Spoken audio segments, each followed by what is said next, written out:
A very good evening to all brothers and sisters in the Dhamma. So today is the 2nd January 2024. Let us welcome the new year.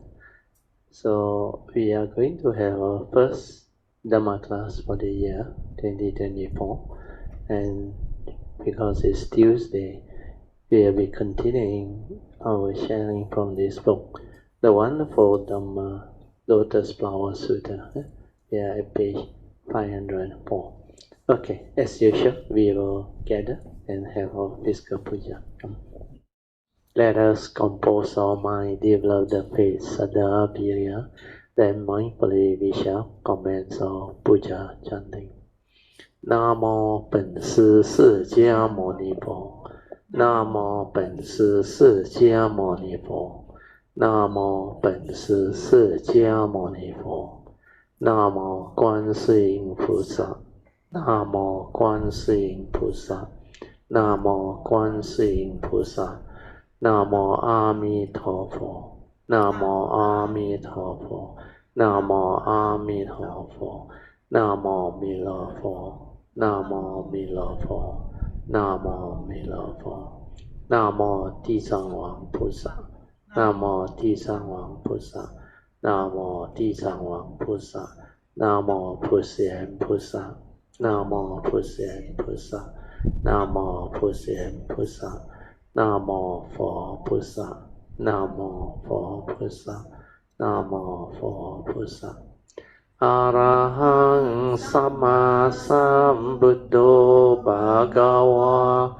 Buddhaṃ Bhagavaṃ Abhivādemi Swakato Bhagavata Dhammo Dhammaṃ Namasami Supatipanno Bhagavato Sāvaka Sangho Sanghang namami.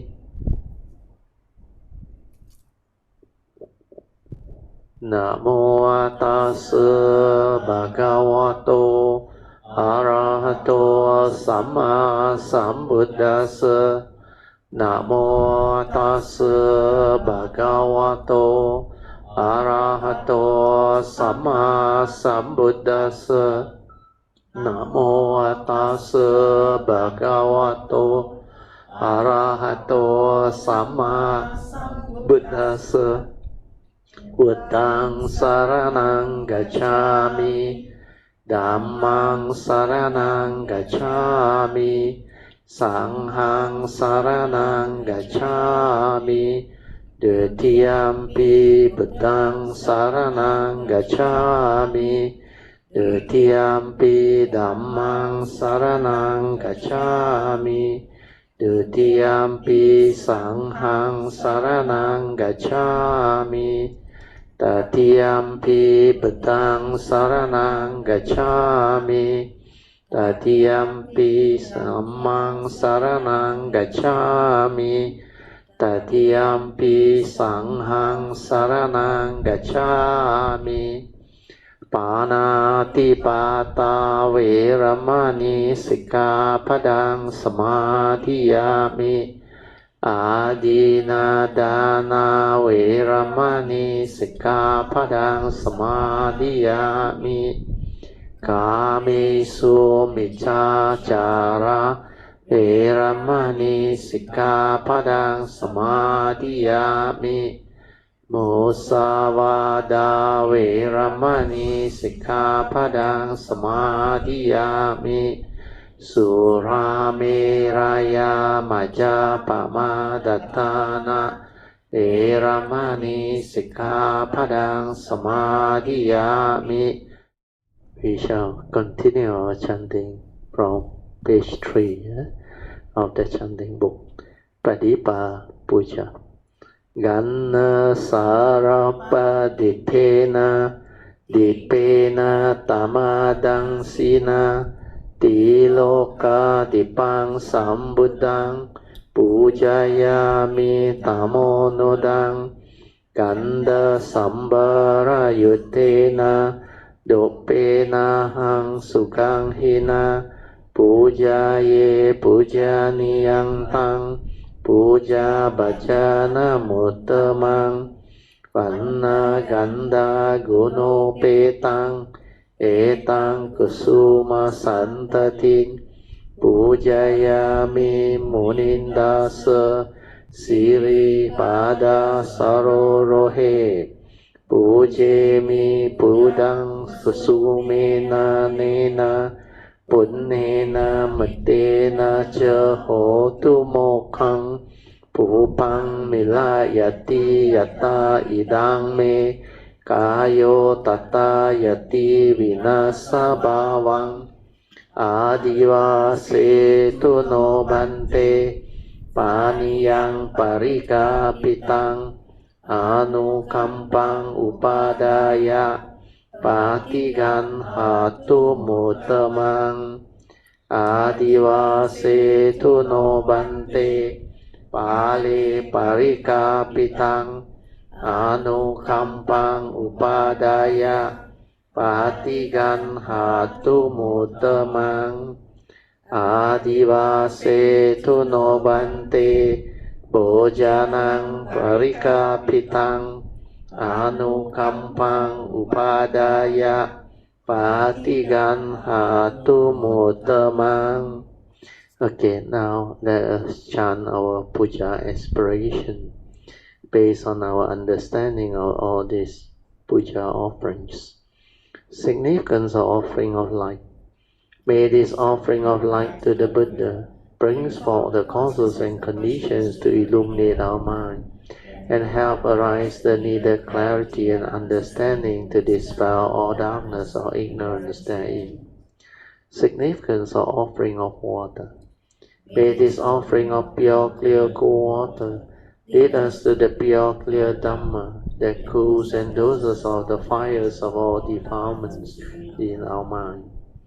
Significance of offering of incense. May our morality, virtue, and understanding shine forth far and wide, just like the fragrance of this incense, which we are offering to the Blessed One, who is perfect in wisdom and virtue.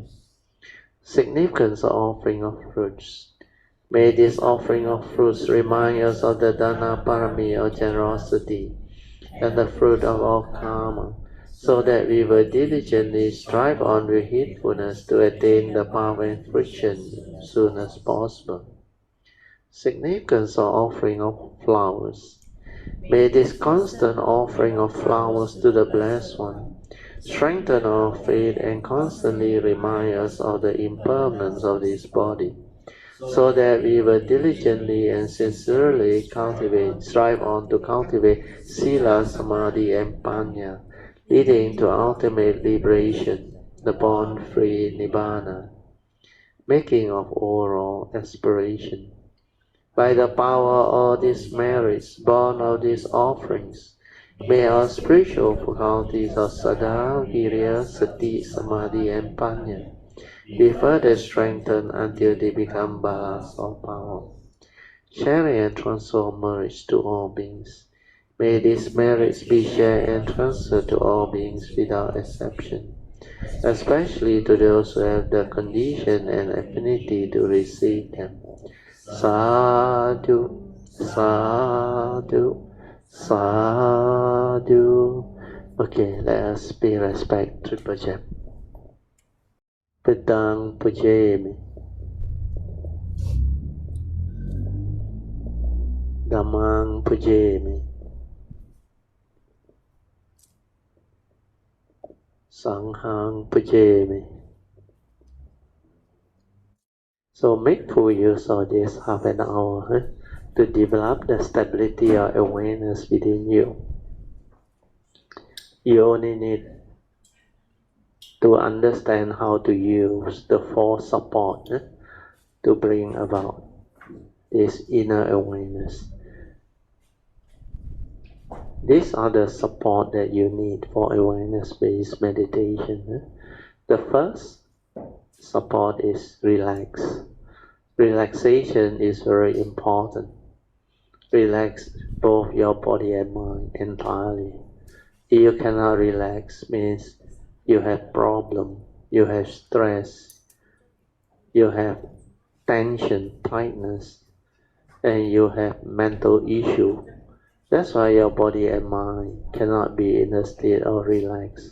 If you cannot relax, you cannot be at peace. So relaxation is most important. Then our purpose is to develop the awareness nature, to realize that nature, so that that stability or awareness can be realized. So the second support is just aware, maintain that awareness. Means don't think, don't do anything, don't try to know. The knowing is by the thought.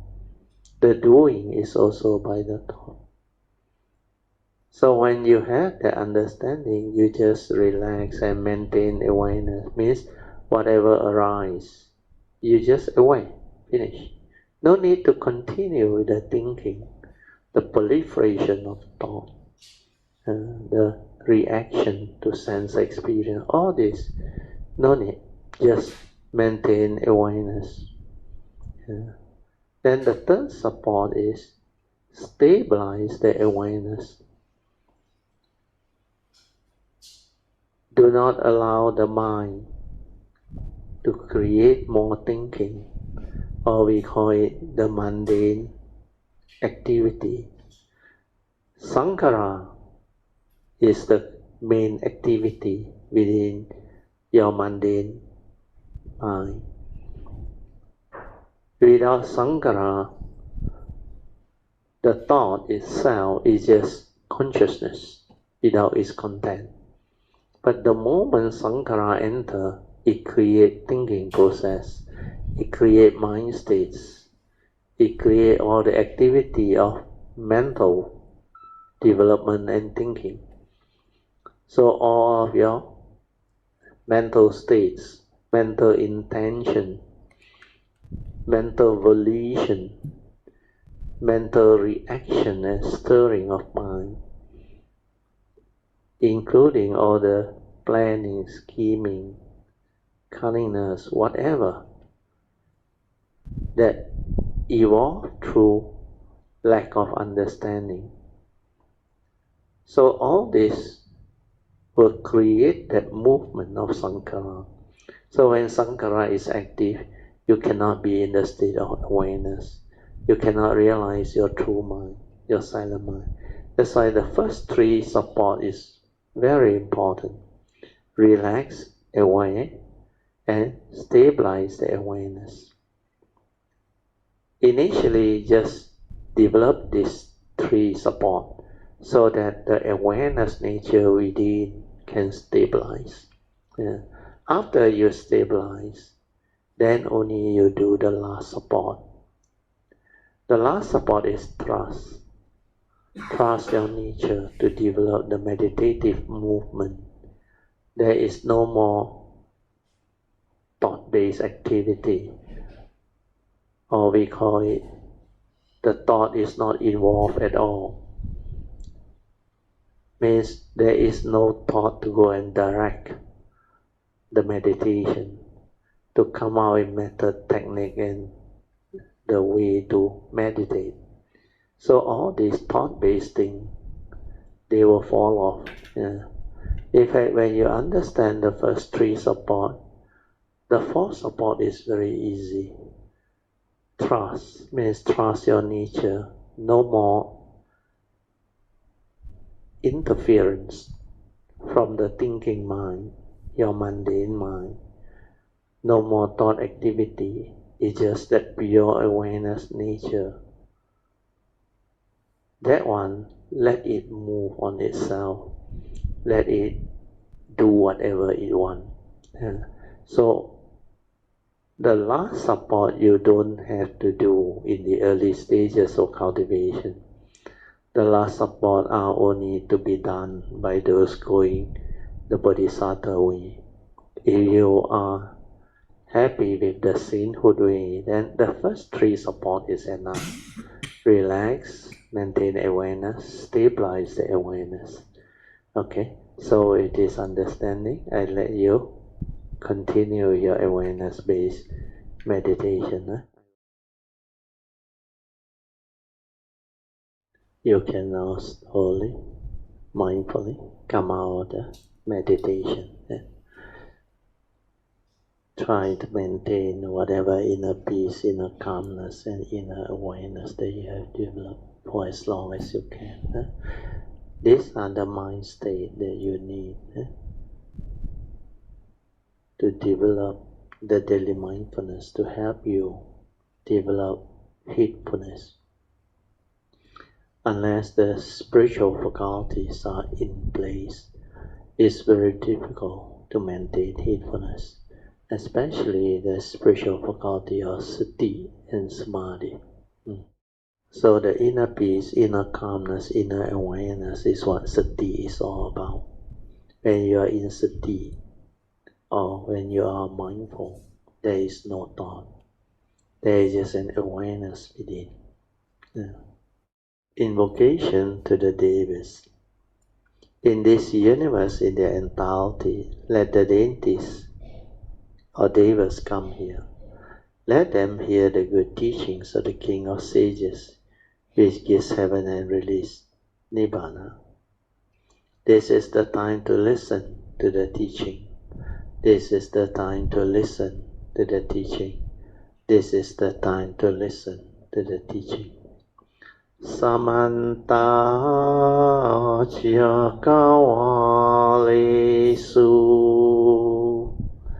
Atra Gachantu Devata Saddamang Munirajasa Sunantu Sakemokadang Dhamma Sharing Kalo Ayang Badanta Dhamma Sharing Kalo Ayang Badanta Dhamma Sharing Kalo Ayang Badanta Namo Tassa Bhagavato Arahato Sama Sambuddhassa Namo Tassa Bhagavato Arahato Sama Sambuddhassa Namo Tassa Bhagavato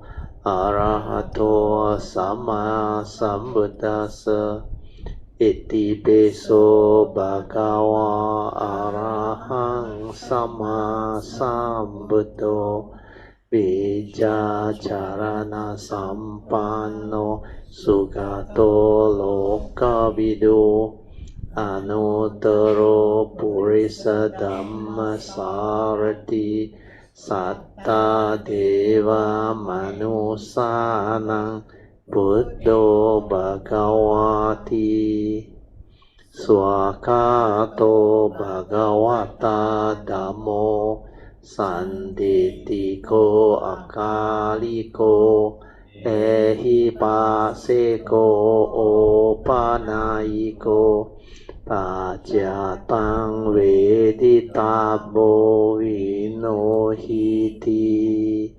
Supatipano Bhagavato Sāvaka Sangho Ujupatipano Bhagavato Sāvaka Sangho Nyaya Patipano Bhagavato Sāvaka Sangho Samici Patipano Bhagavato Sāvaka Sangho Yadidang Cattari Purisa Yukani Atta Purisa Pugala Esa Bhagavato Sāvaka Sangho Ahuneyo Pahuneyo Dakeneyo Anjali Karaniyo Anuttarang Punyang Ketang Lokasati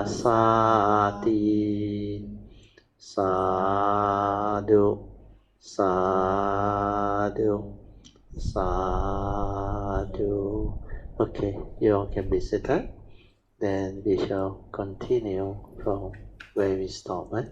We are at page 504 of this book, the wonderful Dhamma Lotus Flower Sutra, Volume 3, Chapter 2, Expedient Devices, commentaries by Tipitaka Master Hsuan. I think we go back a bit, so we go back to the first turning. The commentary mentioned there is this turning of the Four Noble Truths, the three turnings of the Four Noble Truths. When the Buddha actually arrived at the five ascetics, the first Dhamma teaching that he gave to them is called the Dhammacakkappavattana Sutta. That is the first turning of the Dhamma. So sometimes they call it the first turning of the Dhamma wheel.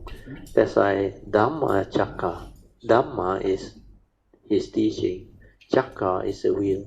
So the Dhamma wheel, the turning of the Dhamma wheel means the propagation of the teaching starts from there. So the sutta say this was called the turning of the Dhamma wheels.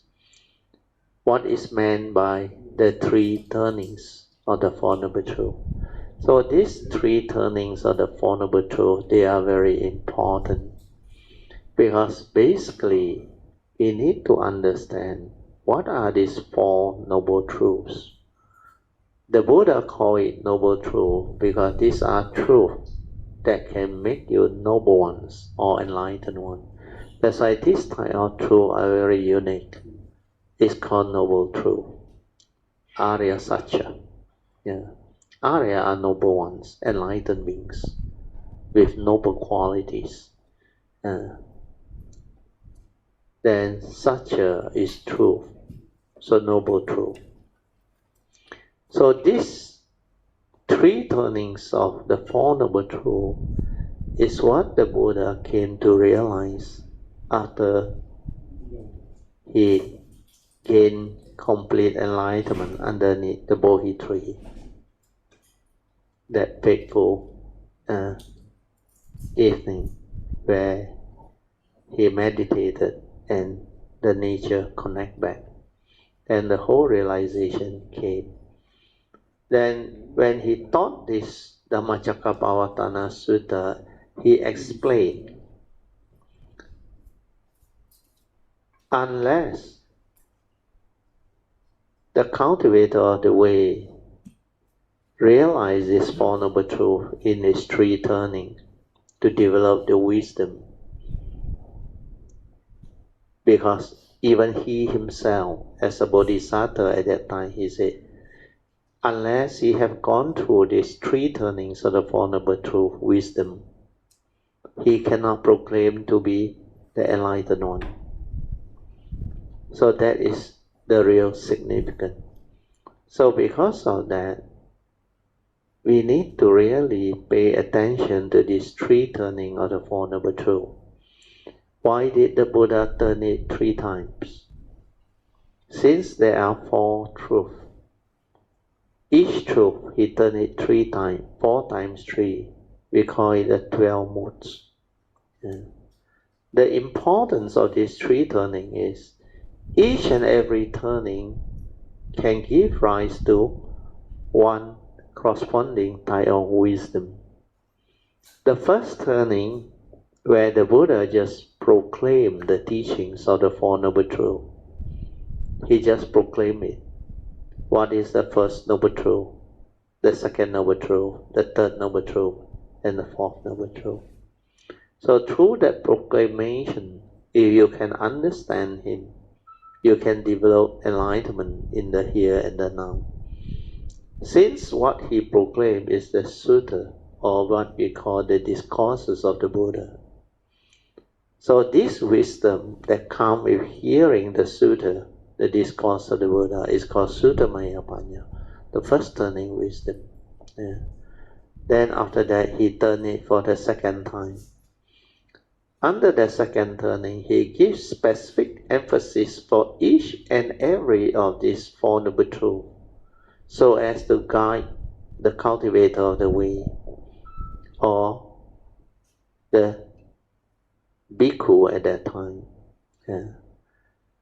to develop the understanding of the Four Noble Truths. Means, how can you develop the understanding? How should you approach it? Well, after hearing the first turning, unless you have your past cultivation, most of the time it's not easy to comprehend what he taught. Because this Four Noble Truths is like the whole summary of his understanding, like the secret of life, both mundane and supramundane. And he can summarize them into just Four Noble Truths. And when you understand this Noble Truth, you can become noble ones. This is the uniqueness of the Four Noble Truths, the essence of his teaching. So because of that, we need to pay attention.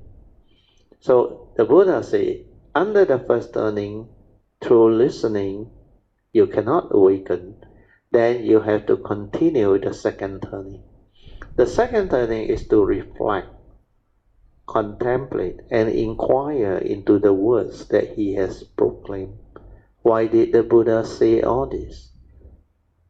And based on the emphasis that he gave for each truth, you use that as an inquiry to direct you to develop the contemplative wisdom. So through that contemplation, reflection, and inquiry, you stabilize the understanding of the Four Noble Truths that he has proclaimed. So second turning wisdom is born of constant reflection, contemplation, and inquiry on what he has proclaimed, following the emphasis of the second turning that he has given. And that type of wisdom is called Chintamaya Panya, wisdom born of contemplation and reflection. Then after that, the Buddha moved on to the third turning. He said the third turning wisdom is very penetrative. The wisdom that came out of the third turning is enlightenment in the here and the now. So this type of wisdom is born of the meditative training. That's why he called it Bhavana Maya Panya. Panya is wisdom. Bhavana is a meditative training or discipline. So wisdom born of the meditative training or awareness-based training. So under the third turning, after I go through with you, you realize the Buddha only proclaimed the enlightenment aspect of the Four Noble Truths. Means like the first Noble Truth, the Noble Truth of dukkha, or suffering. He said this Noble Truth of dukkha, or suffering, has already been severed. Means you have, has already been understood. Means suffering, not only you have to develop the understanding of it, you have to complete the understanding of it. Means the third turning implies enlightenment. Means the cause of its arising. What is dukkha? And the cessation of dukkha. And the path that leads to the cessation. Means all this that is related to dukkha has already been cultivated. Or not cultivated, has already been understood. Means you have understood its meaning, the cause of its arising, and how it can cease, and the way to develop it. Means all of the four noble truths behind the first noble truth, cultivation, has already been understood. Then the second turning is the cause of arising of suffering has been severed. Then the third turning of the third noble truth is the cessation of dukkha has already been realized. That's why all these are the third turning which point towards enlightenment. That's why it's born of wisdom, very penetrative. That's why he called it Bhavana Maya Panya. Then the fourth noble truth is the noble eightfold path that lead to the end of all suffering has already been cultivated. So all these are the significance and uniqueness of the Four Noble Truths and its three turning teaching. Now we go back to the sutta. I go through, then you will develop clearer understanding. So the sutta say this was called the turning of the Dhamma wheel. So what is meant by these three turnings of the Four Noble Truths? The Buddha expounded upon the Four Noble Truths in three ways, where he called them the three turnings. Means he taught it in three manners. So if we use the word turning, it's more easy to relate. Because when you turn it for the first time, like the first turning, he just proclaimed the Four Noble Truths. But here, in the Mahayana tradition, they add in certain explanation to the first turning to benefit them or to make the teaching easier to comprehend. So here, they didn't give the original version of the Theravada tradition first turning. Actually, under the Theravada traditions, first turning of the Four Noble Truths, the Buddha Sakyamuni, he proclaimed the whole of the Four Noble Truths. He said, this Noble Truth of dukkha, which is the first Noble Truth of dukkha, when he proclaimed it, he defined it. He said, these are the realities of life and existence, and there are 8 of these. When you confront them without wisdom, you will suffer. This is the Noble Truth. That's why he started off by proclaiming, birth, old age, sickness, and death is suffering. Separation from your loved one and prized possession or things you hold on to dearly is suffering. To be with people whom you don't like is suffering.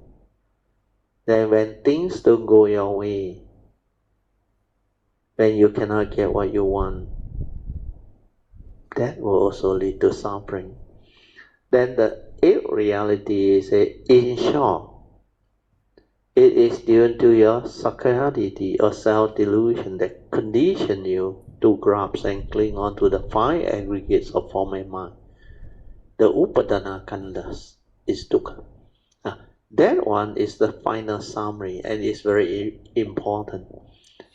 What is the 5 aggregate of form and mind? As a living being, not necessarily a human being, we have a physical body, the physical form. Then we have a mind. That's why it's a form and mind combination. Then the Buddha broke down the mind into 4 more aggregates. He said to do that, you need to inquire, what can your mind do? So when you inquire, you will know. We have a mind that can feel. That's why there is an aggregate of feeling, vedana. Then we have a mind that can perceive through our senses. We have the aggregate of perception or sanya. Then we have a mind that can create mental states, mental thinking, mental activity, proliferation, formation, mental intention, planning, scheming, everything that your mind can do. He called it Sankhara. Actually, Sankhara is the whole content of consciousness, including feeling and perception. But feeling and perception was separated out into two more aggregates where it's important. He needs to teach feeling and perception separately. Later on in the teaching, as I have explained before, you will understand. We have Vedana, the feeling. Initially, whatever arises upon contact is just the pure feeling. Before that, Sakkaya Ditthi or delusion condition it into craving. That's why we have in the four foundation of mindfulness, mindfulness of feeling in feeling. That is the part where you need to understand feeling. Then in the essential Dhamma, he also taught feeling there are three types: pleasant, unpleasant, and neutral feeling. These three types of feeling are manifestation from pure feeling. So when there is the evil roots of greed, hatred, and delusion, then the feeling becomes that. That's why pleasant feeling is sensual desire, basically. Unpleasant feeling is ill will. Then neutral feeling is like indifferent. Here neutral is not equanimity, it's indifferent. It has nothing to do with you. That's why it's neutral. You're neither excited nor sad. It's neutral. Yeah. Then when it comes to perception, this is the aggregate actually that bring forth the external sense data, the external form into your mind to create the mental form, the mental rupa. Yeah. So that is the reason why the Buddha separate these two aggregates. Then after the third aggregate, which is Sankhara, everything that your mind can do, including all those words that the English translation give.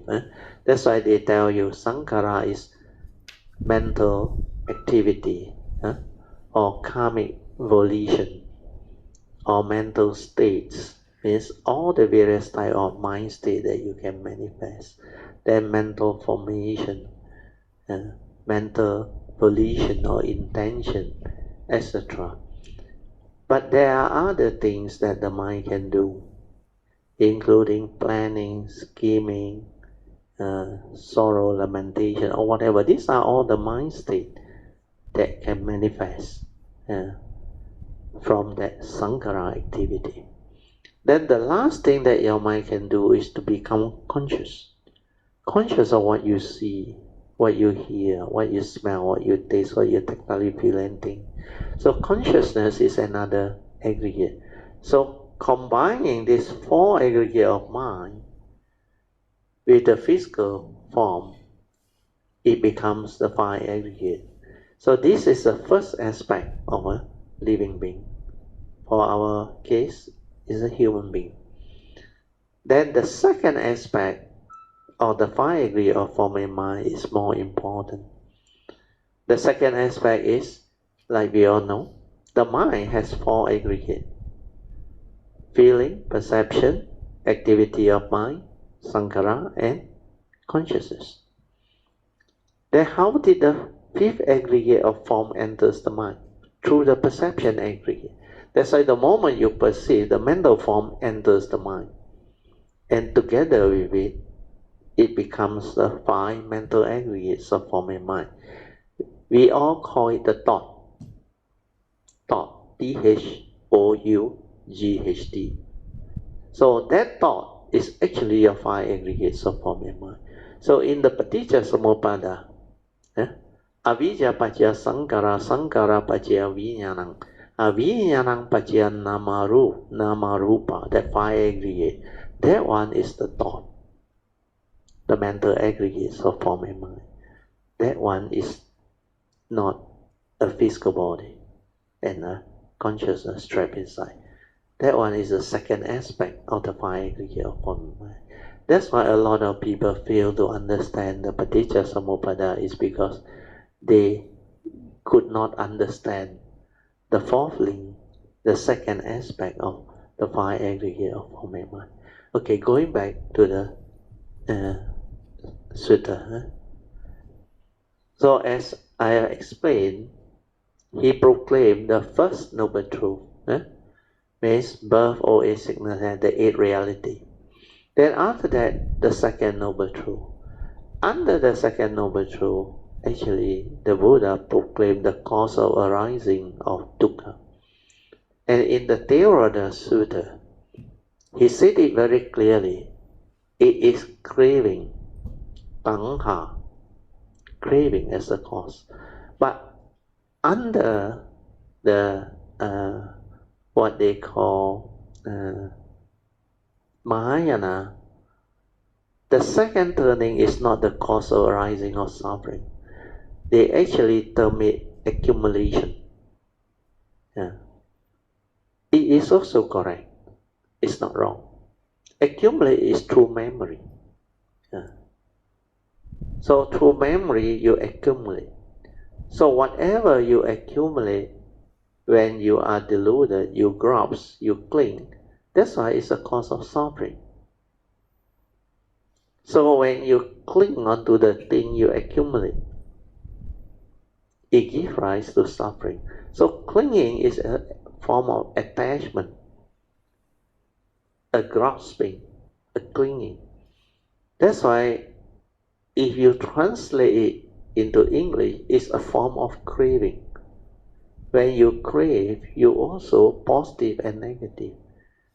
Whether you grasp, you cling, or you attach, or you hold on to through possessiveness, etc., or you develop the negative aspect of craving, anger, hatred, envy, jealousy, dislike, negative emotion. All these are manifested. So understanding this aspect of the cause of arising of suffering is very important. Then after that, the Buddha proclaimed, he said, suffering need not be. There is a noble truth that talks about the cessation of dukkha. Means cessation can cease. Enlightenment in the here and the now, nibbana, can be realized. This is the proper first turning, the proclamation of the truth. Then not only he tell you what suffering is and its cause, and that it can end, he also taught you the fourth noble truth. He said, there is this noble eightfold path under the fourth noble truth. If you cultivate this noble eightfold path, it will lead to the end of all suffering. That is the actual proclamation. But here, Xuanhua, he just developed a summary of it by creating some form of emphasis for each truth so that they can understand it clearly or better. So here, if you read the Mandarin, I think it will be better. But the English translation also is quite near. But this is what you will see as the difference. The actual first turning is the proclamation of the detailed Four Noble Truth as taught by the Buddha, like I proclaimed just now. Here is just a summary of it with certain emphasis to make it easier. So they always say, this is suffering. Its nature is oppressive.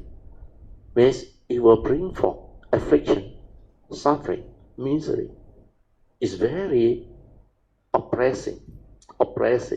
Yeah. Then this is the origin or origination. Its nature is seductive, means luring, enticing. Then this is extinction. Its nature is that it can be certified too, means you can realize it. Then the fourth one is, this is the way out of suffering, but he didn't put there. He just said this is the way out of suffering, the Noble Eightfold Path. Its nature is that it can be cultivated. Yeah. This one actually, they already extracted a little bit of the second turning into it. The extinction is to be realized or certified. Cultivate until it can be certified or realized is actually the second turning. Then the fourth one, this Noble Eightfold Path is to be cultivated, is also the second turning. That's why there is a slight difference in the way they teach the first turning. So the Theravada tradition is more accurate. If you read through the Dhammacakkappavattana Sutta, it's very clearly proclaimed inside there, the Four Noble Truths, in detail. But the Mahayana one, they add this four to express it so that you can understand the Four Noble Truths better. So anyway, you can combine them, you'll be good. So we go on to the commentary. We continue. So Hsuan said, he said, this is suffering, it's oppressive. This is origination, it has the nature of seduction. It comes through craving. See, he finally used the word craving. You bring this affliction upon yourself. This is extinction. Actually, the word extinction is not the correct English word. The correct English word is cessation. It ceases. It's not extinct. Extinct means like an organism, no more in existence, really. Extinct already. So you use that word extinction. But this is not an animal. This one is, it's not a being. It's not an animal. So this is that suffering, dukkha, can cease, and it's not a being who go through suffering. It's the dukkha experienced by the being. That one can cease. The being is still there. So here the correct word should be cessation. That's why the Theravada translation of cessation is correct. But the Mandarin word is correct. Mie. Mie.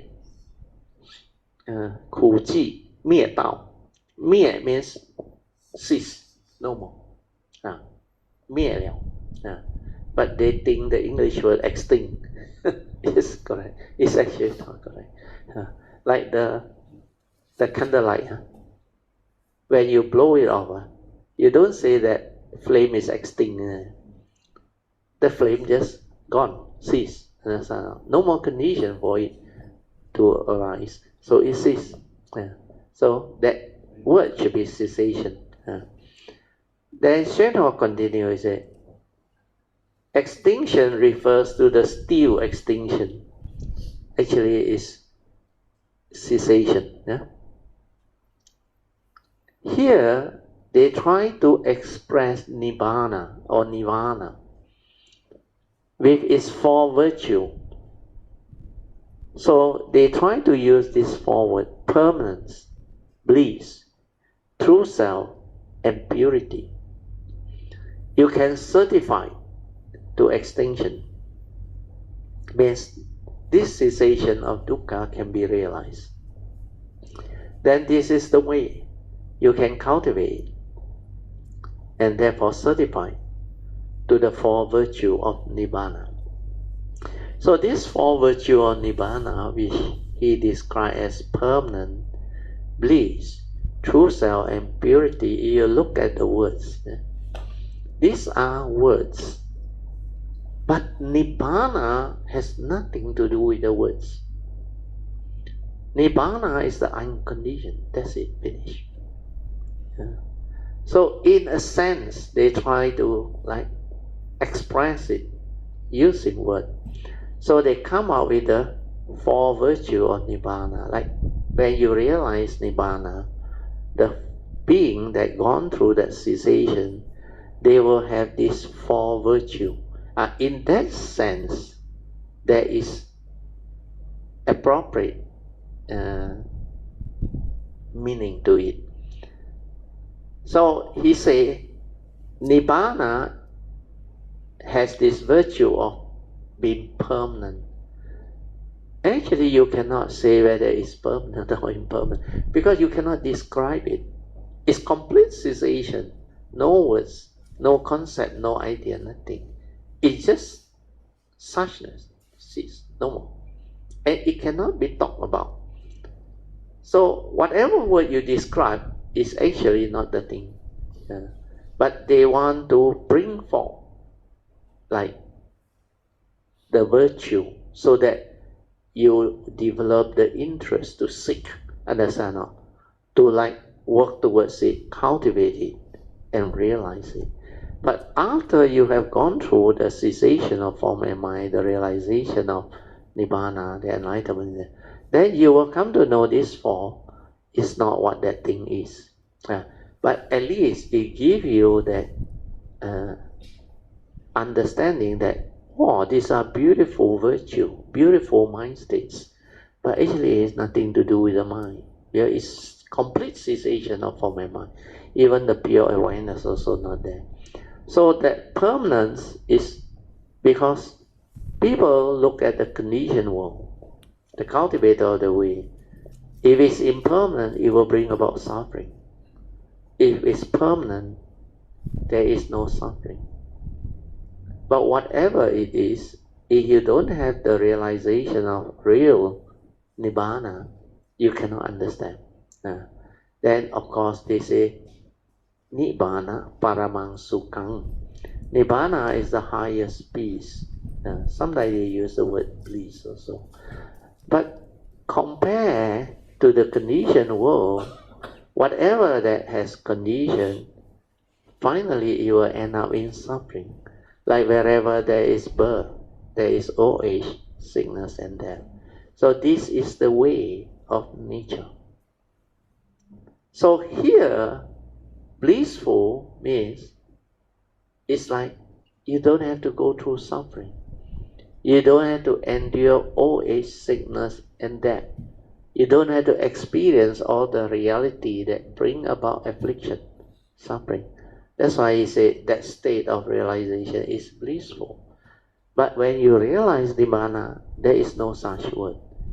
But basically is you are completely out of suffering. Dukkha no more. Then he said that one is true self, your true nature. No, nothing to do with that. That one is actually, you can call it the source or the oneness nature or whatever name you give. That is the unconditioned original nature, true nature or whatever. But they want to use the word to explain it. That's why they say our true nature, our Buddha nature, or here he translates as true self. Actually it's the original nature. They call it 本来的面目. Then the last one is of course purity. Purity, perfect, pure. But Nibbana has nothing to do with this actually. So this is the part I want you to develop the understanding. Okay, what is the time now? Oh, 9:30. Okay, I can still go through it. Then in the second turning, we continue. He said, this noble truth of dukkha, I already know it. The Mahayana, what they call translation is actually not that accurate. The one in the Theravada tradition is very well preserved. So anyway, I will read through, then after I explain to you the Theravada tradition one. Then the second noble truth under the second turning, he say, this is the cause, or here he used the word origination. Actually, origination, they must have used the Mandarin word 缘起, I think. 缘起, 缘灭. So he said, the cause of arising of suffering. Yeah? You put origination, people cannot understand you, the English language people. What type of English is this? Is it? Yeah? You say, I've already severed it, origination. It should be the cause of arising of dukkha. Means this cause of arising of dukkha, which is craving, has already been severed. That is the Devas tradition second turning, which is very accurate. But here he said, this is origination, I've already severed it. The direct translation actually confused the whole thing. Anyway, I just read through. That this is, he used the word extinction again, not the right choice of English. This is the cessation of dukkha, or suffering. I've already certified to it. Means he has realized it. This cessation of dukkha is to be realized. Means you have already realized it, so that people can certify to it. Then this is the way out of suffering. I've already cultivated it. So under the Mahayana, you must read the Mandarin version. If you understand the Mandarin version, that is very good. Now, I heard Hsuan proclaim it before. In fact, I will continue to read on and see whether the English translation here is correct or not. He said, I already know about suffering. I had already cut off affliction. Actually, the actual wording of Hsuan, I remember in the year 1986 when I heard him proclaim, he said, 这是苦如应知啊. Means this is suffering. You must understand it. Means suffering is to be understood. Then he used the explanation, 不但我知. Not only I have known it, you must also know it. That's why here he said, I already know it. I already know about suffering. So this is a direct translation and it's not a complete translation. Then he continued. I think the second Noble Truth, second turning, the English translation didn't complete it. He said, this is the cause of arising of suffering. That one is missing, which is craving. I have already cut it off. Means I have already cut off affliction. He missed out one part there. As to extinction, the four virtues of Nibbana, I have already certified to the attainment of that realization of cessation. Means cessation has already been realized. As to the way, I've already certified to it with success, means I have cultivated it.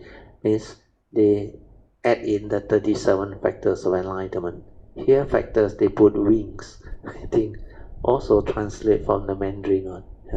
But don't worry. In fact, the second turning of the Four Noble Truths, the Theravada tradition one, is very accurate. The Buddha said, the first Noble Truth, second turning. This Noble Truth of dukkha, after he has proclaimed, is to be understood. Means you must understand it. That's why you must inquire. Why did the Buddha say that? Then how can I understand it? Then the cause of arising of dukkha, which is craving, is to be severed. You have to abandon it or sever it.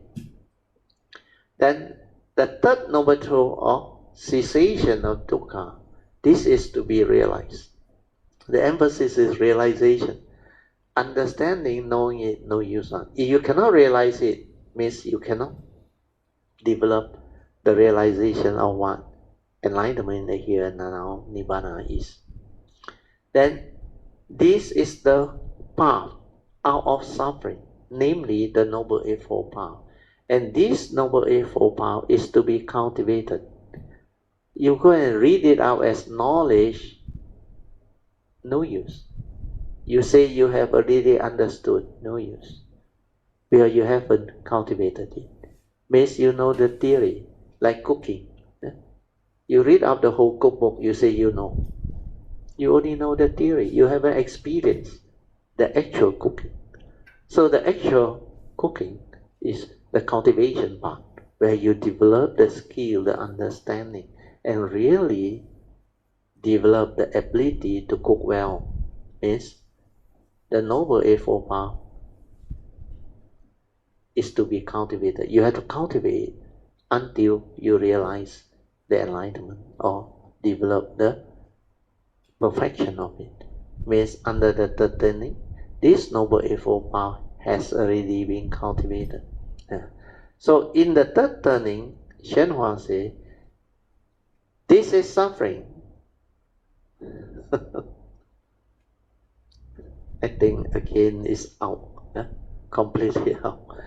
So under the third turning, I better read the Theravada tradition. In the third turning, this noble truth of dukkha has already been understood. Means you have realized the enlightenment. Otherwise, you cannot understand it. Means you understand what dukkha is, the cause of its arising, how dukkha can cease, and the path that leads to the cessation. Means all of the four, you have completed the training. Then the cause of arising of suffering, which is craving, here he says you should cut it off, has already been cut off or abandoned. Then the cessation of suffering has already been realized. Then the fourth one, the Noble Eightfold Path that leads to the end of all suffering has already been cultivated. So he said, you should cultivate it. Actually, that one is the second turning. Well, I think they really mess it up. The whole thing, they mess it up. Yeah, I already know it, you should know it. I've already severed it, you should also severe it. They put it in their own way, which is the way Hsuan described in Mandarin. You must read the Mandarin version, otherwise you become very confused by the translation. This English translation is not precise at all. Okay, we move on. Then, coming to the commentary of that thing, Hsuan says, this is suffering. And you also should understand it. Again, he repeats, this is the origination. This affliction is the gas dust. It is not the host. It comes from outside. And so it has the nature of seduction. So in the Surangama Sutta, we read about the gas and the dust. It was because of these two words, gas and dust, that Anatta Kondanya, this one is Kondanya, how he became enlightened. So he was the first among the five ascetics that realized Sotapanna, the first stage of sainthood. A gas, he said, does not stay forever. In the future, it's going to leave. He became enlightened because of these two words, the gas and the dust. And his name means the first to realize. As to extinction, you should certify to it too. And you should also cultivate the way.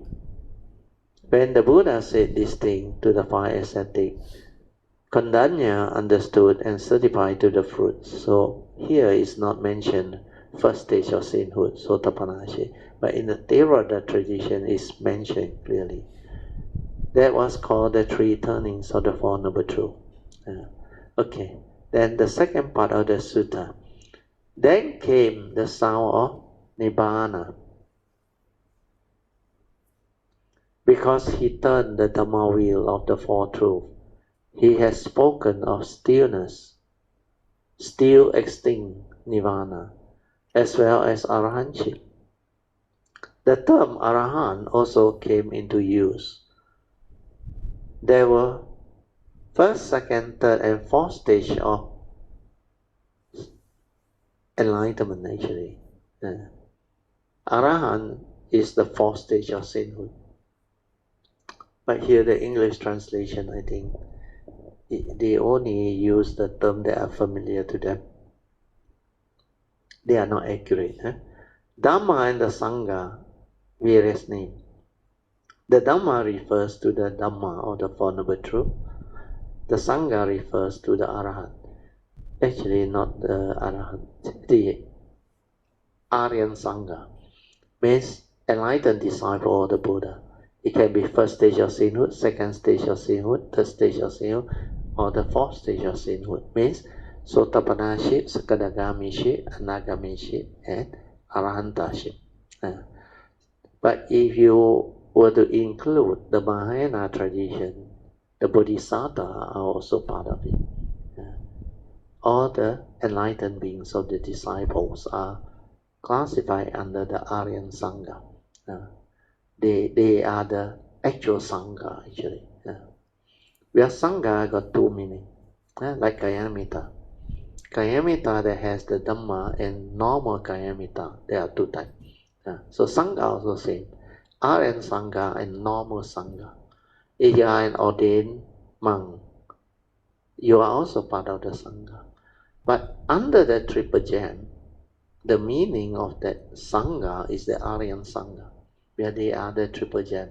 Yes, each and every of these Triple Gem, the Buddha, Dhamma, and the Sangha, you can find the teaching. If you are not an enlightened disciple of the Buddha, how can you teach? How can there be teaching in that Sangha? That's why that part is not really clearly pointed out and taught.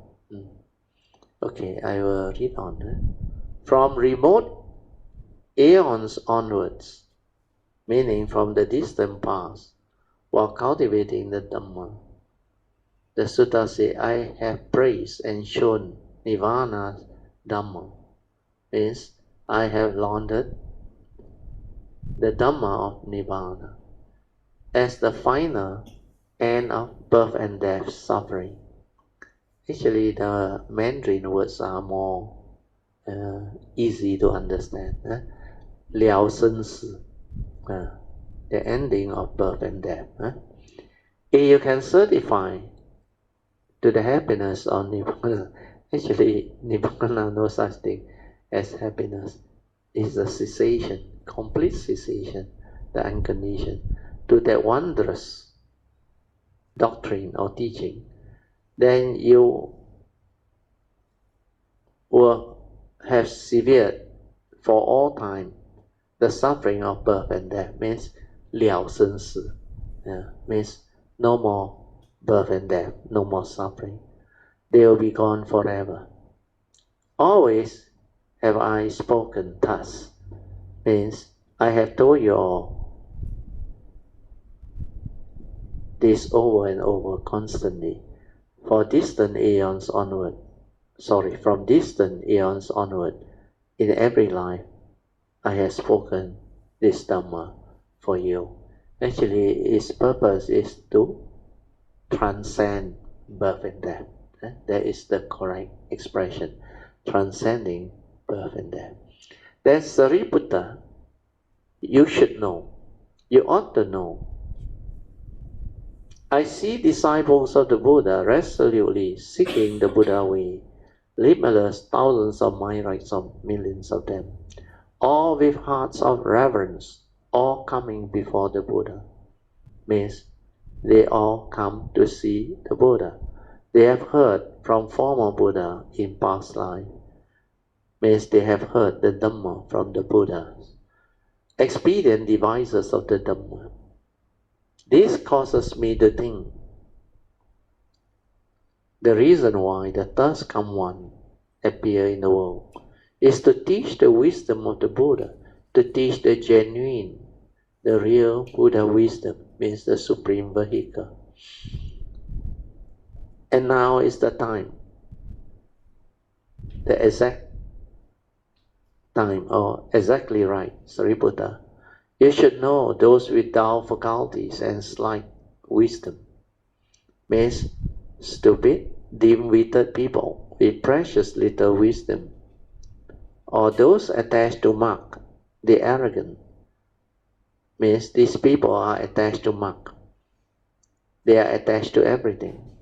And what is more, they are arrogant and think that they are terribly important.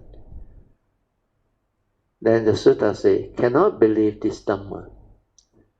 Means they will not be able to hear this wonderful Dhamma Lotus Flower Sutta. And in fact, 5,000 did walk out. So this is the sutta part. Then he said, I now rejoice and have no fear. It's all of those without good roots, all the arrogant ones, they have left. I am now happy and fearless. I am not worried at all. And among the bodhisattva, I shall cast expedience aside and be straightforward, speaking only of the supreme path. Because this is the beginning of the true teaching of the Bodhisattva way. That's why he called it the Lotus Sutra, the wonderful Dhamma Lotus Flower Sutra. So when he wants to proclaim this supreme teaching, he is not going to, like the early days, teach the provisional teaching, or they call it the expedient device. So here the sutta says, among the bodhisattva where the 5,000 has left, I shall cast the expedient devices of provisional teaching aside, and we shall go straight into the bodhisattva way, or the supreme vehicle teaching. So now we read the commentary.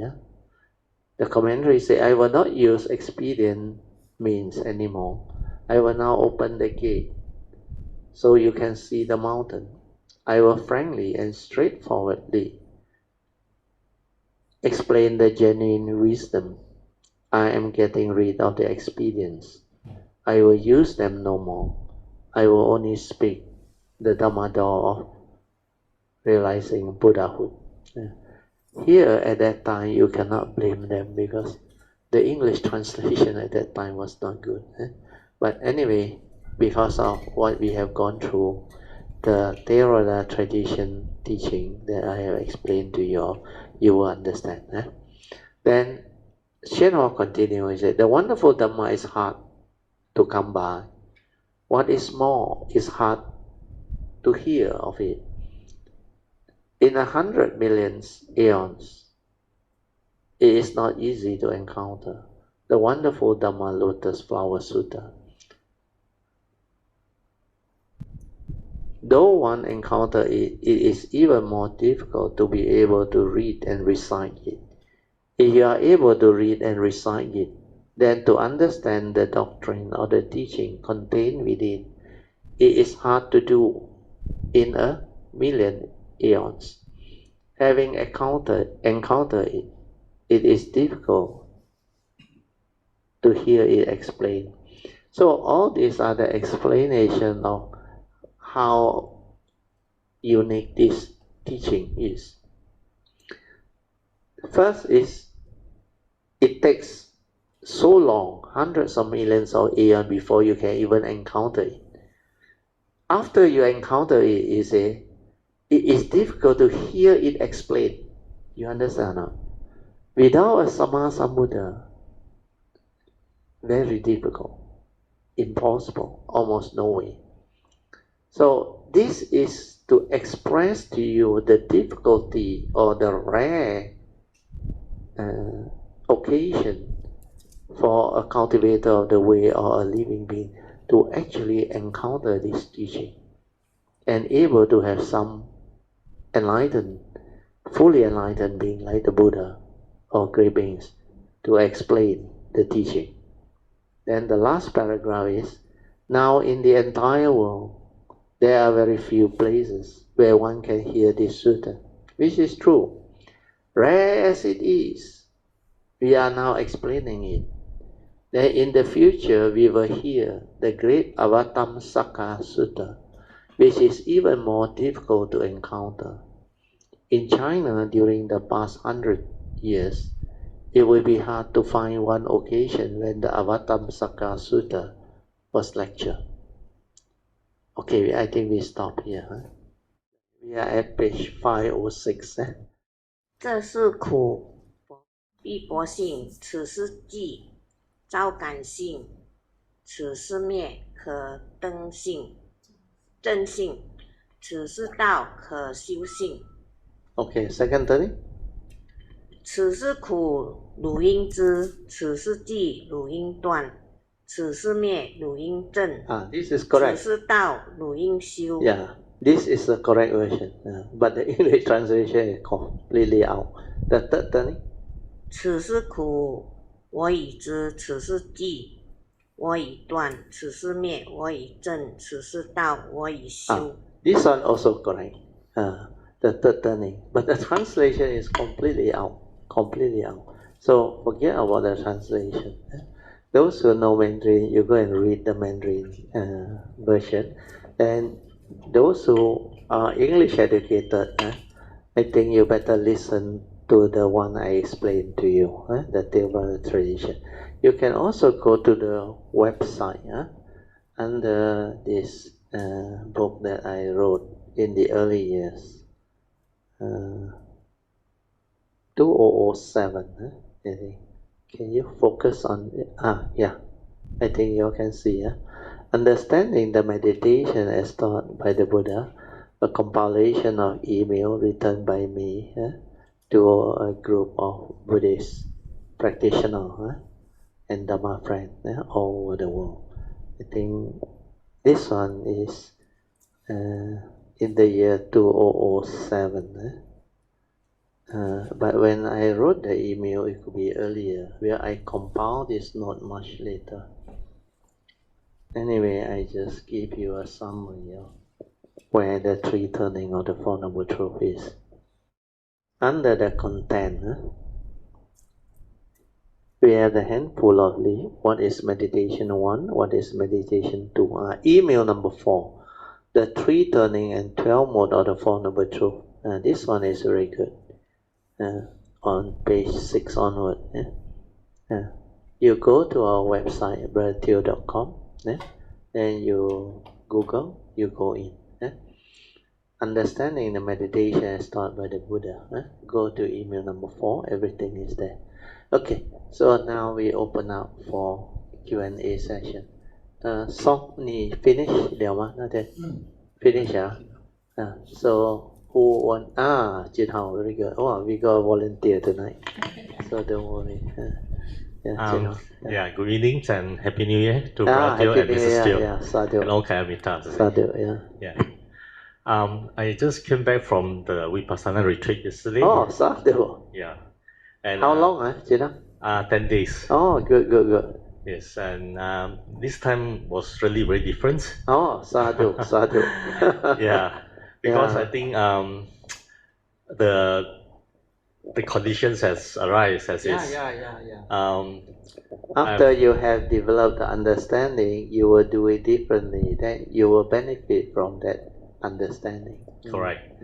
And also the one of the biggest problem that I've solved is in my life, is it? Yeah. So there's no more stuff like the chit-chat at the back, like wandering. Yeah, and all those kind of things. correct. And that really bring me to understand that really cultivate, sometimes you need to have the conditions. Yeah. You need to wait for the causes and conditions to manifest. The timing of it. That's why sometimes you cannot have the craving to progress fast and to want to realize fast. You can't. Because that mind craving itself is the karmic obstruction that will obstruct you. So you need to actually establish understanding. We are developing the clear understanding through faith, sincerity, then persevere. These three actually is much more important than whatever you do. So now you understand. Very good, sadhu. And I took the opportunity to really revise my whole cultivation, starting sadhu. from scratch. And I did the Bodhisattva vow twice in the day. First thing in the morning and before I slept. You see? Very important. And there's one sentence which touches me deeply, whereby you say that to vow to have the conditions whereby to gain back our life. Yeah. And that precisely like, I have lost my life for the past years, to the family, to the work, to the debts. So it's like, it so touches me that, I finally gain back my life, is it? Your life, yes. And like be a free man, is it? Yeah. So, yeah. And because karmic obstruction is like that. When it comes, it torments the living beings, especially human beings. You become afflicted, miserable, sorrow, lamentation, fear, a lot of negativity. Like you completely lost your life, understand? Especially when you go through old age, sickness, and death. All these are karmic. Because when they come, you really, without the wisdom, you cannot confront them. So when you are afflicted during that time, it's really, really misery, suffering. Then you like completely lost your life. You don't even know why you suffer, how you suffer, and what the hell is going on. You just blame. Why is the world so unfair? Why is God? Why my life? Why am I so unlucky? And all things. No point. No use. That's why I say, you use the 3 ways I teach you. You ask for forgiveness, do the repentance, then vow not to repeat all this. We are following the advice of the Buddha to cultivate. Means keep the precept, avoiding all evil, do good, then purify your mind to develop the cultivation which Okayamita has started. And then for those who have actually progressed, you have started the journey for quite a while. Then after that, the third one is to turn around. Then you invoke power of merit for causes and conditions, for you to develop the turnaround so that you can recover from all those karmic obstruction, suffering, misery, or whatever, so that you can have a new life, understand? So that you can turn around to do the work that you're supposed to do the cultivation, to develop the practice and all those things. So realizing this is very important. This is loving yourself, understand? You are in the past, you never knew that you didn't love yourself. Yes. You actually wasted your life. Because when you truly love yourself like you love your parents, your children, you go all out to protect them, understand? And provide them with the best and never allow them to suffer. But when you don't love yourself, you get yourself into trouble and tangle into everything and create all the karmic negativity, then you go through that suffering. That's why you don't have the understanding. You fail to love yourself. So this retreat actually, no wonder you volunteer to speak so fast. I can see the different. So we should all rejoice. Sadhu, sadhu. When you have the condition to turn around, I tell you, you become very different. And you really have the deep joy inside there. Then you thank your good parami or good karma that you can have this day to have this understanding, to develop the ability to turn around and to have a new life to go onto this, which the Buddha called the triple gem, the gem. Where this is where the teaching is. Without the Buddha, Dhamma and the Sangha, there is no teaching. So because of that, after you realize the Dhamma and they come from the Buddha and the Sangha, then you will have the what they call faith, very strong. Then the joy, then the determination, the perseverance. Then you will go all out to cultivate adhitthana, everything. That's why you took the Bodhisattva vow instead of once a day, twice a day is very good. And that is very important. The planting of the seed of Bodhi actually is the thing that you must do this life. Once you get that done, your future all taken care of. Well, this Bodhi seed or Bodhi mind that you have developed, the affirmation to plant it deep into your nature, this one will activate by itself. Even non-sasana, it will also arise. No need to wait for sasana. Otherwise, you need to wait for sasana for causes and conditions. Then only you got a chance to encounter. Then encounter some more, you may not get the right explanation. Then after you encounter, get somebody who can explain and teach the right explanation, but you cannot understand what he say, you also cannot find a way.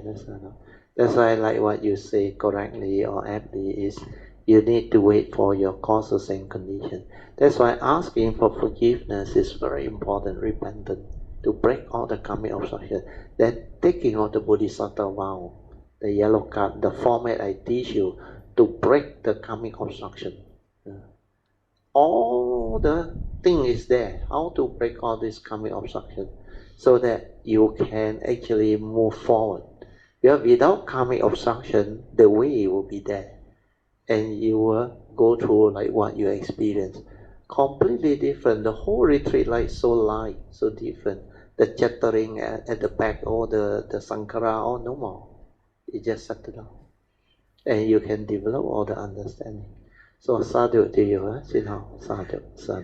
Okay, you continue. And the other thing is like really to learn Dharma, you need to really put your heart in it, you see. Yes. So for that 10 days, because it's sort of like isolated, you see. Each of us got our own room. Sadhu. So I do a lot of readings, you see. That one help a lot. Yes. That one is very important. And when you are in that state of retreat, silent, you develop the sincerity, you diligently persevere. Read, reflect, contemplate, the first, second turning, understand, then you go and sit and do the awareness based on. Yes. You will progress. Yes. And also, one thing that you have to understand is, you have done a lot of very wholesome parami this life. So your last few years helping out in the website, all this has helped you. Then when your karmic obstruction no more, this thing will just take off. That's why, like I say, you never knew who you are, what you are, until the condition arrives.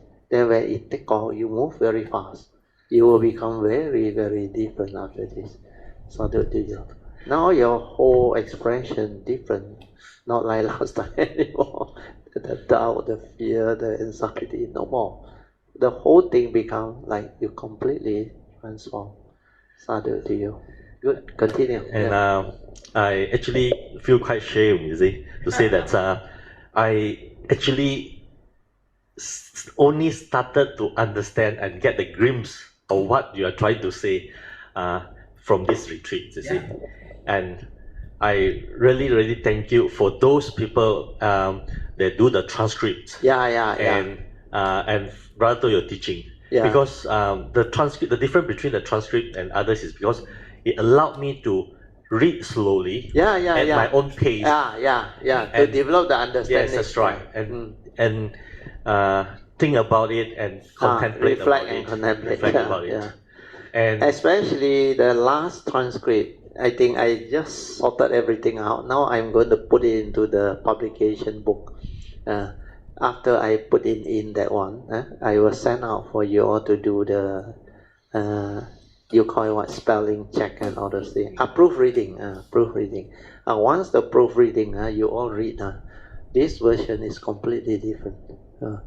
This one, I explain a lot of things inside there. The 5 stages of Bodhi mind development and the sainthood way. The sainthood way, they haven't even touched the surface. That's why it's just trying to get a glimpse of what that pure awareness nature is.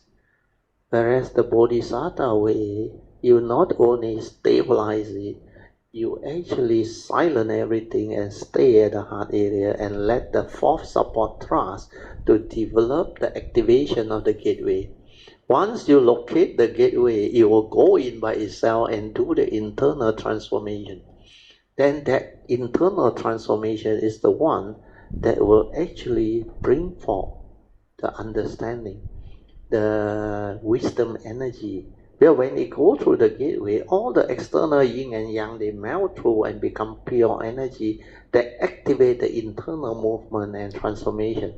And that one is the process of developing the awareness-based wisdom, born of the cultivation, which is completely awareness-based. And that one, you can illuminate this nature. So once you do that one long enough, later on when your wisdom arises until very stable, that understanding will continue to enable you to relax more into it, develop the movement of this fourth support, trust. You will do a lot on unending one. That's why I told you, after 30 over years since 1989 until now, this thing has not stopped. It is still moving, evolving, doing. That's why there is a lot of what they call amazing thing happening within your nature. The pure awareness nature is capable of a lot of understanding. Then I also make use of that unique code 100 to explain the actual cessation, the Nibbana experience and all. That one I will put in the appendix. Then how the mundane mind collapse. This time is explained very clearly. Then the third stage of Bodhi mind development. How that pure awareness nature actually develop the cultivation until it can illuminate that nature. Finally, the whole thing here, that nature at the heart there, the whole thing like completely illuminated, especially after your mundane mind collapse in 1989, 9 months after I detected the gateway. Then the movement and activity and transformation continue until today. That's why my last guide told me actually it's possible to do it in one lifetime, to illuminate the whole thing, provided you detect it early. Otherwise it's not possible. But he don't have the Dhamma, that's why he do it differently. To them is more toward occult. But this one is the wisdom way, the Bodhisattva way. Then when you have this, what they call the higher teaching from the Mahayana, when I read through the teaching, I understood what they are trying to explain and teach. But those who haven't gone through, you cannot understand them. You cannot understand them. That's why all this Lotus Sutra and even the Fa San Bu Jing, where we have started the first book, the Wu Liang I Jing. Then now the second book is 妙法蓮華經, the wonderful Dhamma Lotus Sutra. Then the third one is Puja Jing. So all these three, they are very complete. Then of course, the earlier Mahayana teaching also very important, like the Heart Sutta, the Surangama Sutta, and also the Diamond Sutta. These are all very beautiful teachings. That's why all this, they just arise by themselves. But we should actually thank Hsuan, where he had the English translation. Otherwise, I got nothing to refer to. Nobody will listen to me because I got no reference to like you need a reference for people to know that your teaching is in accordance. Understand? Reference means like the Theravada teaching is the best, the provisional teaching. You see, sometimes as I teach and I share, I teach the essential Dhamma, the Foundable Returning, all following the Theravada tradition. Understand? Why do I need to quote them? Actually, technically, I don't need to. But I quote them because this teaching is from the Buddha. Understand? And the Theravada tradition will have faith, if you can teach in a way that match what he has proclaimed. But to match means based on my understanding. I can link up all the essential Dhamma and explain that as one whole teaching, and how it come about and all things based on the right view. That is the reason why I need to use them as reference. Otherwise, I don't need to. With the sasana, with the teaching, I can actually just teach. But for people to develop the faith and the understanding, you need this type of thing to give faith. Otherwise, you go and teach like Krishnamurti, you think people will understand him. No way. Because he don't have any reference to the Dhamma behind, he uses his own word. Only he can understand because he has gone through the transformation. So I also do like him. I tell you, nobody will attend the class. They will run away.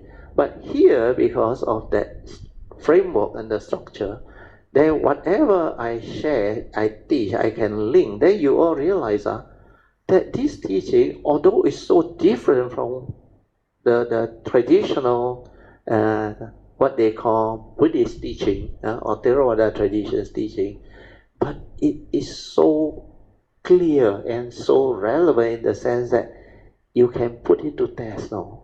It's applicable in life and it stand up to investigation and test now. And this is the one that can really awaken and transform living beings' understanding and free you from suffering. You become very different. The moment you touch it, the moment you understand it, like the Buddha says, Pacetang Veditapo Venuhiti, means this teaching can be realized by the wise each for themselves. No need to check with people. The form and mind that realize it, understood what that thing is. And they never have any doubt, no turning back.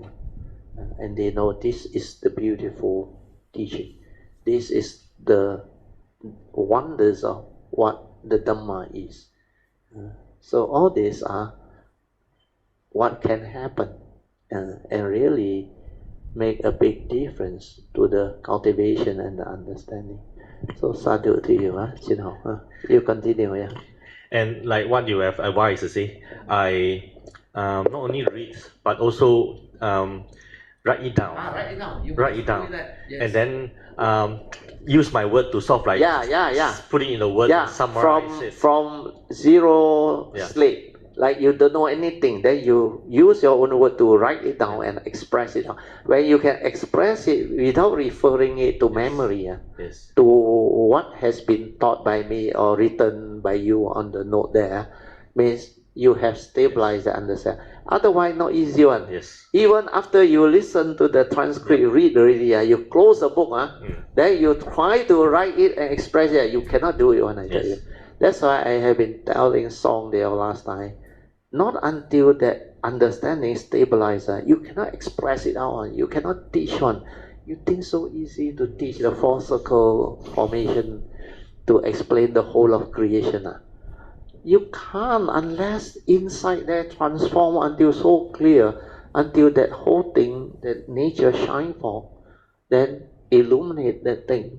Then from there, with that collapse of the mundane mind activity following for 30 over years now. Without that type of stability and understanding, you think I can express it like that. A lot of the words are not in the books, no. I have to go and look for it, no. I have to come out in my own expression, no, to teach it, like specific phenomenal awareness, spacious awareness without a center. Then to draw the four circle, you think it's so easy to explain each and all of this manifestation. Then how to return all this through your pure awareness, and how to see how you function as a human being, the sixth sense door. Then how you know the world, how you interact with the world. So all this understanding is what Krishnamurti termed as self-knowledge. Self-knowledge. Then when you truly understand yourself, then you realize this form and mind is not the real one. This one is karmically conditioned. That's why that two aspects, vehicle and tool, within the conditioned world and the unconditioned, you have to understand that this one is not you. This one is just a vehicle and a tool for you to come, karmically conditional. Then you must realize the pure awareness nature, which is not a being, cannot come out and live. But that one is connected to the form and mind, connected to this flow. That's why you must silence the mundane mind to return it to the pure awareness nature. Stabilize it, then from there, the direct seeing, the direct awakening, see things as they are, to insight into phenomena, to awaken. If you go through this process, then you understand what actually happened. Then you understand the whole cultivation, which is so different. It's not only mindfulness. Mindfulness is just the provisional teaching. And what is sati also they don't know. So how to understand all this? How to stabilize it to be ever mindful? The teaching is there, but who can understand at that time? So now you all have the condition. That's why you should thank your good parami from your past encounter and whatever affinity, so that all this within this asana, it is possible for you all to develop the understanding. That's why the yellow card is the message for Maitreya, so that all this can help you all. And this website will help a lot of cultivators all the way in the years to come. Then from here, like I always say, I don't need numbers. I only need a handful who are very good. Once you are able to stabilize all this and bring forth the causes and conditions for this to continue to manifest into all your future life, you are home ready. And each and every one of you are not only assured of fulfilling the Bodhisattva vow to become Sammasambuddha, but you all will progress very fast. Even non-sasana, you will still come and progress. Then by the time you hit the next asana, like this, coming translation, the transcript. Once it's out, you will see all this, you will read all this. That time, you all, by then, in the next asana, your nature can be, if I am not wrong, as good as mine, or some even better than mine. Because if you really go all out, all this can manifest. Well, my nature has a lot of other work to do. After this, you got other works to do. Not only this part. Well, now is not to develop further understanding to progress. Now is to how to share all this with the world. How to actually bring forth the causes and conditions for a new dimension of understanding to unfold. And these are more important. Very good. Continue. Another 8 minutes, 7 minutes. Very good. There are times whereby some of the part that I don't understand. So I do contemplations, reflections, and that will join the link, you see. And later on, I realized that, there are two parts that are very important in your teaching. Is to, first of all, we have to develop the mindfulness, the sati, all right? And not only that, we need to also have a lot of understanding, you see. That will be like hand in hand to that together, you see. Complement the thing, Yeah. So, and there was one part that initially I don't understand, say, why the real meditation have to link back to the Eight Noble Eightfold Paths. But later on, then I realized that, it has to be, because why? It's with the mindfulness sati, you were able to have the direct seeing, the direct consciousness to see the things, and not to be interrupted by all the memory and all those things. And your conditioning, your beliefs. But this is the one that will transform you to act not according to memory, but according to Dhamma understanding, following the Dhamma way, wisdom. Means you have the embodiment of the Noble Eightfold Path quality. Yes. You not only have right view, you have right thought, right speech, right action, right livelihood, the four right effort, then right samadhi and right sati. All these are the embodiment of noble quality of enlightened being. If you don't have this, you call yourself enlightened. Enlightenment based on your own understanding. It's not what the Buddha taught. That's why I say, whatever meditation you do, if it don't bring you back to the Noble Eightfold Path, that is not the meditation as taught by the Buddha. Because if you don't cultivate the Noble Eightfold Path, you don't have the embodiment of this noble, you cannot understand life.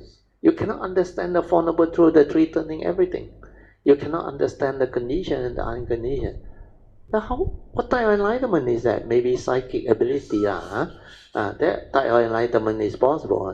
But enlightenment is a very ambiguous word. When you see light, they say, oh, I enlightened already, I awakened already. But the Buddha's terminology of nirvana or enlightenment in the here and the now is to end all suffering. Means you must have the noble eightfold path embodiment, the 8 noble qualities of noble ones, enlightenment. Very good. The understanding, once it comes, you will automatically know how to cultivate noble eightfold path. You see the importance of it, the beauty of it. Then all the teaching connected now. From right view, everything come down. Then how the noble eightfold path fall into place. That's why he said, you only need to cultivate this, it will lead to the end of all suffering. Means this is the meditation. Other how can it end all suffering? And the whole teaching is there. So these are all understanding that you will develop when you have developed the practice and the cultivation correctly. That's why finally, like Po Cheng say, everything is in accord on exactly the same one. Well, whatever approach you do, come from what direction, finally you do the correct awareness based on, the result is the same one. The manifestation and the transformation is the same one. Cannot run on. It may be slightly differ here and there, but everyone is different. Your karmic background, your karmic understanding and nature, obstruction or whatever. So your approach can be different. But finally, when you come to the stage of cultivation to develop all this understanding, you have to go through the awareness-based cultivation, the transformation. Then the same way, of course, is very straightforward. Everything follow the essential Dhamma, actually nothing complicated one. That's why the Mahayana call it superficial teaching. But you have a glimpse of what that, you don't even know what the nature is, no. A glimpse of cessation. Even Arahant or Anagami, the third stage of sainthood, you may go through longer cessation, but you haven't understood what that pure awareness nature is. No? You only understand that this form of mind is not you. No? Karmically conditioned, also you don't have the understanding yet. You only know that this one, not you, then you have to realize the enlightenment and cease. Means parinibbana, no more. Where you don't have the understanding of the Bodhisattva way. And without the Bodhisattva vow, you cannot come back. And because you cannot come back, the sainthood way finish. But if you have the parami, the Bodhisattva way, if you have the causes and conditions to go this way, the whole of the cultivation is so different or so immense. So much, I also don't know how to use the word. Actually, no comparison. It's so extensive, the whole cultivation, involving the understanding of the source, going back to everything, how everything started. Then from there, how the first pure awareness came out. Then from there, how it manifests the mundane mind and project into the phenomenal world of consciousness. And how all this evolved until now. How living beings actually lost themselves for so long.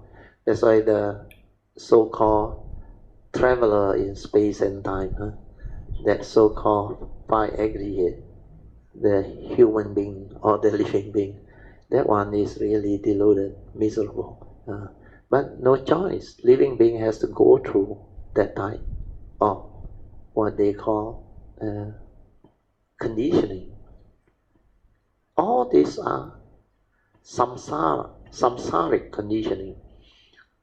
The form and mind has to experience birth and death, unending birth and death, because of continuous delusion over the eons and eons of non-sasana. Only during sasana there is a window to receive teaching. But how can you develop the causes and conditions to understand the teaching and cultivate? That's why you need to actually cultivate a lot of parami in between to actually have the causes synchrony, so that when the sasana comes, because you make the appropriate pure wish, the aspiration, affirmation, means you, like the Bodhisattva vow, then you can encounter.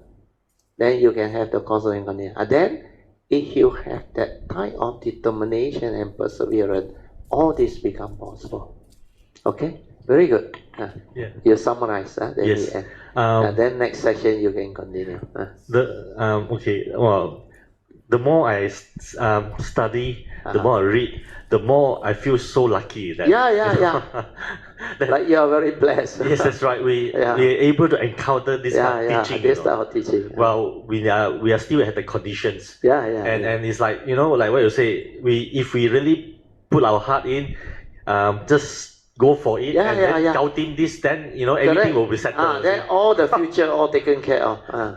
Just like what PJ came to know also. This is so I say this is so worthwhile. Worthwhile and amazing.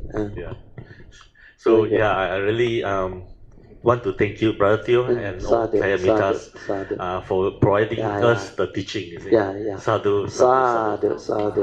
Let us rejoice. Sadhu. Thank you so much for the good sharing, and we really rejoice. So hopefully, from what Jin Hao has gone through and realized or developed the complete different understanding of what this cultivation is, it can give rise to faith, to more kayamita, to actually determine and develop the affirmation to diligently cultivate. The sincerity is very important, the faith, the sincerity, then the perseverance. You just do. What have you got to lose? Like earlier on, a few months back, he already told me, he said, well, till after listening that he realized, strive on so hard, I want to be successful here, there, do everything. But all this will come to nothing if you don't learn the Dhamma. Understand? But the important one is take care of karma, karma take care of your life. You go and strive for all this type of wealth and all those things for what? Understand? You don't take care of karma. They say every time karma, like Klangkabut, make the money already lost back. They encounter all the funny people that give hell to you. And the noble truth is like so clear. That's why from there I already knew sooner or later he will have the causes synchrony. Because Dhamma cultivation is like that one. Stage by stage you realize something very important. Then from there it will really change you and make you different. Then you go. That's why this retreat, nobody expect anything. He didn't even tell anybody. Suddenly come back full of joy. That's why this is what Pachetang is. When you go through, you will know like what Song went through when he went through this. The first one is of course Watma Chan, Achan. Then later on the India trip and other things. Or Nepal trip, I also forgot already. The recent one. So all this together with the meditation, how many days? 30 days. All this is what nature is, understand now? Nature has its own way of evolving things.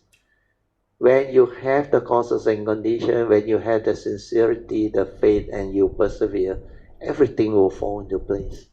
Then it will unfold. Then, this is the third phase of Dhamma. Remember, Pativeda. You get to reap the fruit of your hard work. And that fruit, I tell you, full of joy on, like what Song and Jin Hao go through. Is then like Song say, after that, the teaching like become clearer and clearer. It's like, wow, how come last time cannot see, cannot understand, cannot develop the affinity or condition to grasp it. But now, like every moment, every instant, it keep on manifesting. That's why I say, when you reach a point of cultivation, you progress very fast. And the understanding keep on unfolding, especially when you stabilize your awareness. The sati is very important. Very good. Okay. Sadhu, one more time. Huh? Sadhu, sadhu, sadhu. Then we will share merit. Huh? Akka satta cha bhumata deva naga mahindika punyang tang anumoditva chirang rakantu loka sasana ita vata cham ehi sampadan punya sampadan sabbe deva anumodantu sabba sampati siddhya idang me nyatinang hotu sukhita hontu nyatayo idang me nyatinang hotu sukhita hontu nyatayo idang me nyatinang hotu sukhita hontu nyatayo devo vasatu kalena sasa sampati hetu cha vito bhavatu kocha ya bhavatu dhammiko imina punyang kamena mame bhava samagamo sattang samagamo hotu yava nivana patiya sadhu sadhu sadhu. Okay, you all can now pay respect mindfully to Sakyamuni Buddha, Guanyin Bodhisattva, and all the worthy ones. Then we end the whole session. Once again, sadhu. And we should all rejoice. Today's sharing is very good. You will give faith to many Kayamitas.